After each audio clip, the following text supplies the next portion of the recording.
चला तर मंडळी, आजकालच्या मुलांना जुनं ते सुनं हे पटवून देण्यासाठी लहानपणाची आठवण करून देणारा, पोटाला गारवा देणारा आणि जिभेची चव वाढवणारा थंडगार कोल्ड्रिंक बनवूया। आजकालच्या मुलांना ऊन लागलं की लगेच ते मागवतात थम्सअप, कोको कोला आणि कोल्ड्रिंक। त्यांना काय माहिती या थंडगार कोल्ड्रिंकची चव। चला तर मग पटकन रेसिपीला सुरुवात करू। व्हिडिओ मात्र शेवटपर्यंत पहा। सुरुवातीला इथं एका भांड्यात पाणी घ्यायचंय, त्यात टाकायचे चिंच। चिंच तुम्हाला जेवढे हवेत तेवढं तुम्ही त्यात पाण्यात भिजू घालायचे। आणि जर तुम्ही गावाकडे राहत असाल तर तुम्हाला फ्रेश चिंच हे नक्कीच भेटेल, तर तुम्ही नक्कीच फ्रेश चिंच भिजायला घाला। अर्धा तास आपल्याला हे चिंच पाण्यात भिजवून ठेवायचे। अर्धा तासानंतर छान भिजले गेलेले असतील, आता त्यात आपल्याला हाताने छान चोडून त्यातला पल्प काढायचा आहे। चिंच आपण हाताने छान कूच करून घेतले की त्यानंतर आपल्या हातात राहतो तो चोथा आपल्याला दाबून त्यातला पल्प काढून दुसऱ्या प्लेटमध्ये चोथा टाकून घ्यायचा आहे। त्यात देखील थोडं पाणी घालून अजून 1-2 मिनिटं आपण तो चोथा भिजायला ठेवूया। तोपर्यंत आता आपण इकडे गुळाचं प्रमाण बघून घेऊया।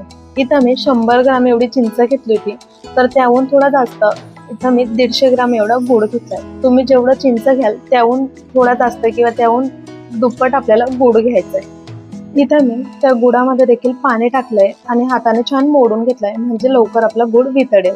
तुम्ही हवं असलं डायरेक्ट बारीक गुळ कापून घेतला आणि त्यानंतर वापरला तरी देखील चालेल। आता पुढची स्टेप म्हणजे एका मिक्सर जार घ्यायचंय, त्यामध्ये टाकायचंय चिंचेचा पल्प, त्यासोबत टाकायचंय जे गुळाचं पाणी केलं होतं ते। या स्टेजला तुम्ही गुळाचं पाणी न करता डायरेक्ट कापून मिक्सर मध्ये टाकला तरी देखील चालेल। त्यानंतर मिक्सर आपल्याला 1 ते 2 मिनिटांसाठी छान चालू बंद करत पल्स मोडवरती फिरवायचंय। त्यानंतर तयार झालेलं मिश्रण म्हणजे चिंच गुळाचं ज्यूस जो आपला तयार झालेला आहे त्याला आपण चाळणीने चाळून घेणार आहोत। तिथं चाळणीने चाळून घेतल्यामुळे काय होतं ना, जे काही चिंचमध्ये घाण असते किंवा जे काही गुळामध्ये घाण असते ती वरती चाळणीमध्ये छान अटकून खाते, आपल्या जे मिश्रण तयार झालेलं आहे त्यात जात नाही। तिथं बघू शकतात किती जास्त प्रमाणात ते चिंचेची घाण निघालेली। याच पद्धतीने मी सर्व ज्यूस आता गाळून घेतलेलं आहे। तयार झालं आपलं इथं चिंच गुळाचं ज्यूस किंवा चिंच गुळाचं पन्ह।